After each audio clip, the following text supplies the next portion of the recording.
Today we're gonna talk about how to grow very thick hair. The first thing I want to talk about is iron, okay? What is iron? Iron is a mineral that is involved in building up your hemoglobin, okay? That's the stuff that helps you carry oxygen through your blood. And if you don't have hemoglobin in the scalp, you're not gonna have oxygen for the little roots of the hair follicles. And without iron, you're literally starving that hair of oxygen. So it can grow. It needs oxygen to grow. But it's very easy to get iron, especially if you're not a vegan. Just a little red meat a few times a week will give you plenty of iron. But you can also get iron from eggs and cheese. It's in a lot of different foods. Alright, zinc. If you're deficient in zinc, which a lot of people are, you're gonna have a real problem growing thick hair. The hair is gonna come out very, very thin. Zinc is involved in hundreds of different enzymes, especially with making proteins. Okay? And your hair is protein. So without zinc, you don't get good growth of the hair, and you don't get the thickness of the hair that you really want, and the hair will dry out. Okay. So zinc is very important for hair, skin, nails, things like that. A little red meat again will give you enough zinc. Now there's a condition called telogen effluvium. Okay. Now, what is that? That is a condition triggered by shock or stress that makes your hair fall out and become very, very thin, okay? And very, very fragile. And that is because of this thing called stress. So if you go through pregnancy, for example, and you wonder why your hair is thinning out, well, that's why. Or let's say you have some emotional stress, or a loss of a loved one, or surgery, or an accident, or you overexercise. All these things can raise cortisol, and cortisol then causes you to increase the requirement of zinc. And if you're already deficient in zinc, then you're gonna have a problem with your hair. Telogen effluvium is basically hair shedding, which is temporary and caused by stress. Now, if you consume a lot of alcohol, or you consume a lot of sugar, or for some reason you get a lot of copper, all these conditions are gonna create a zinc deficiency. So just that low zinc creates all sorts of problems with your hair. And there are many different ways you can become deficient. I pointed out quite a few. Shellfish are probably the best source of zinc, like oysters. But you can also get it from red meat. Alright, the next point I want to bring up is omega-3 fatty acids. So, if you don't like fish, or for some reason you don't like cod liver oil, I don't know why anyone would have an aversion to eating cod liver oil because it's so delicious. You could end up having a deficiency of omega-3 fatty acids. Now, if you have the typical diet that most Americans have, you're gonna be very, very high in omega-6 fatty acids, and that can create a deficiency of omega-3 fatty acids. And that could be the reason why your hair is becoming very, very thin. But make sure you get enough salmon or cod liver oil for your omega-3 fatty acids. Plus, omega-3 fatty acids are very anti-inflammatory. So if you have alopecia, for example, you have too much inflammation. Next, a very important ingredient for making thick hair is vitamin D. Vitamin D is just so important in hair growth.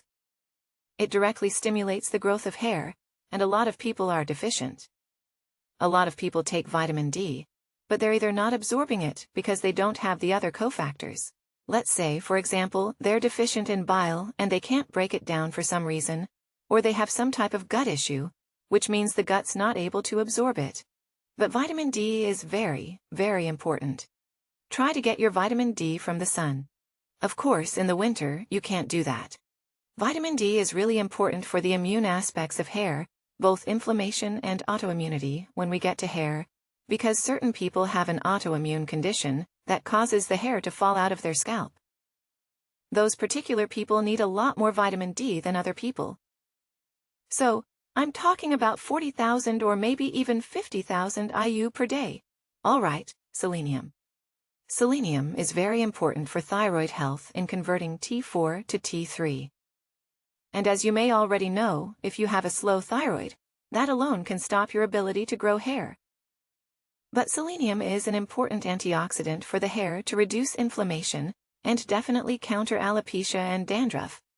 Have you heard of Selsun Blue?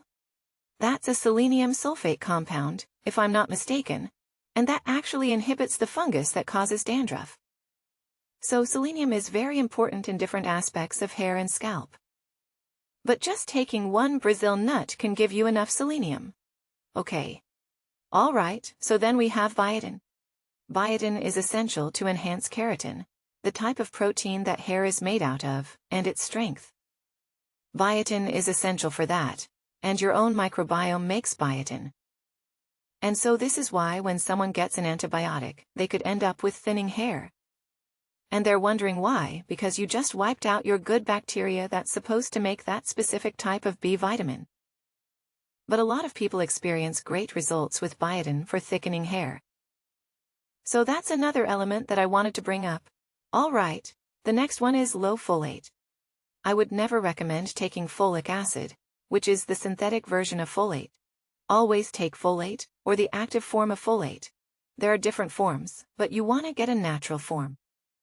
But folate is a cofactor for many different proteins in the body, including hair, skin, and your nails.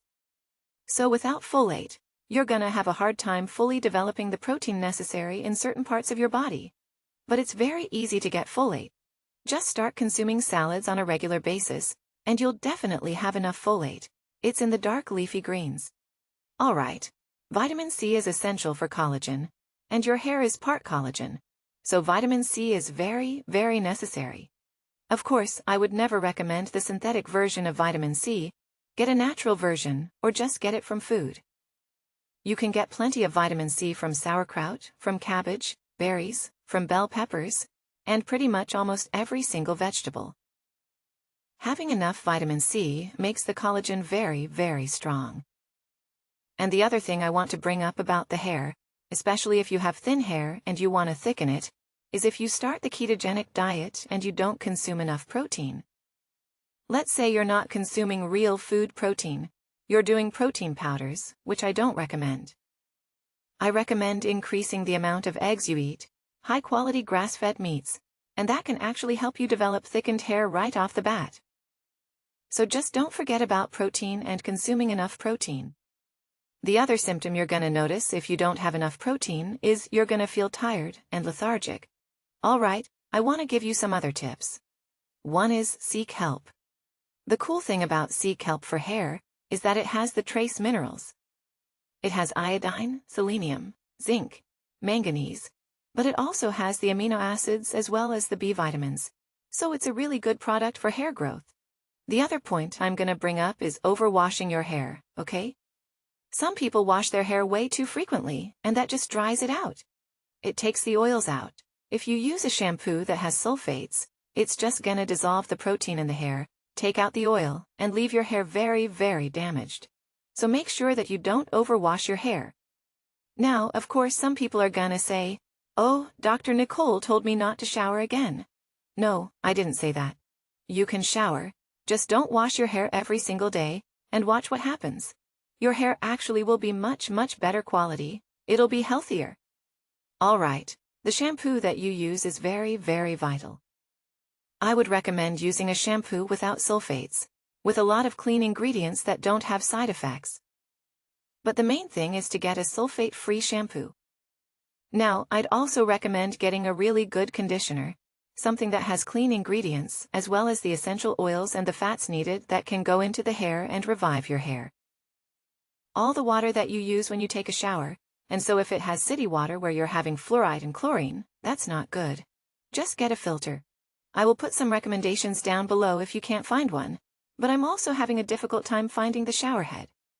It's easy to find the whole house filters, but the shower head specifically for fluoride is a tough one. But I'll put a link down below for the one that I found.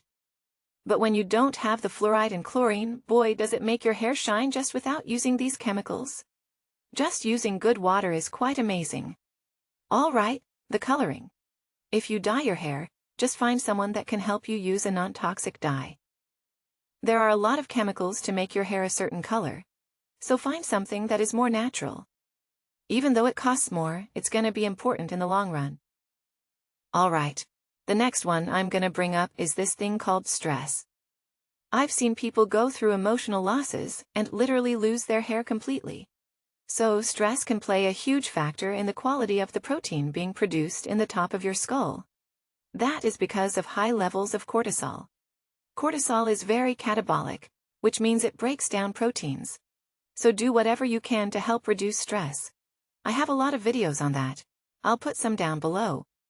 Last point I want to bring up is if you're a smoker.